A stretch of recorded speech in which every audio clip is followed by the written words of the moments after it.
Now, if you get a text from an unknown number, this is really sneaky. Mobile payment apps like Venmo, Cash App, Zelle, or PayPal, they can help you put a name to that number. You just paste the phone number into the app, and then that mystery sender's name just might be revealed. Now, I tested this out on a number who I knew. Someone had a Venmo, and let me tell you, their picture, their name, phone number just popped right up.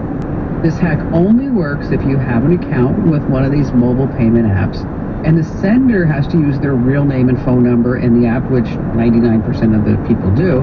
Now, if you don't want to be found out this way, what you have to do is make your account private in the app settings. Just look under Friends and Social, and then toggle off phone contacts. Yeah, it's that easy to find out who you are. Hey, do me a solid and tell 3 friends about the Kim Komando Show, because after all, knowledge is power.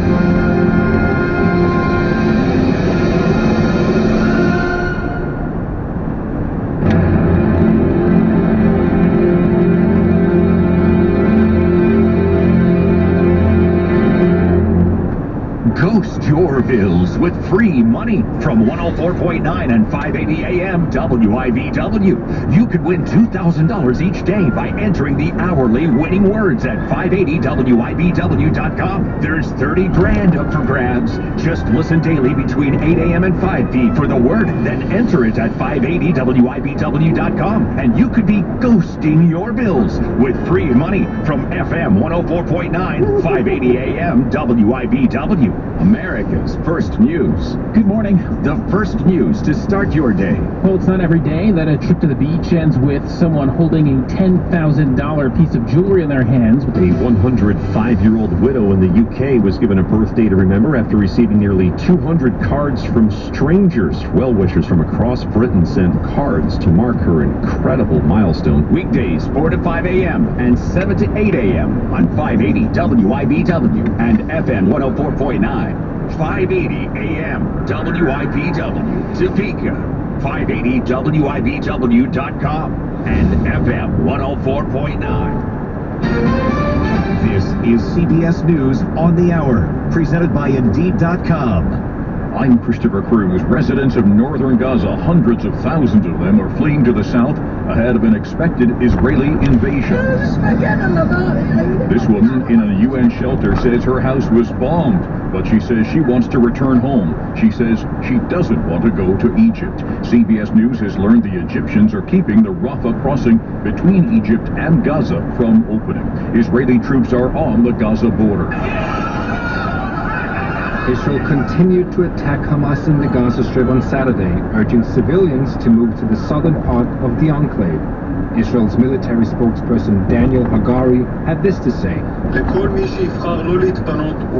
anyone who decides not to leave their home is putting themselves and their families in danger. The United Nations has criticized Israel for giving civilians too little time to leave their homes. But Israel says that Hamas is actively preventing civilians from leaving the northern part of the Gaza Strip, where Israel is focusing its attacks. Tom Confino, CBS News in Tel Aviv. The Israel-Hamas war has prompted demonstrations worldwide for and against the Israeli government.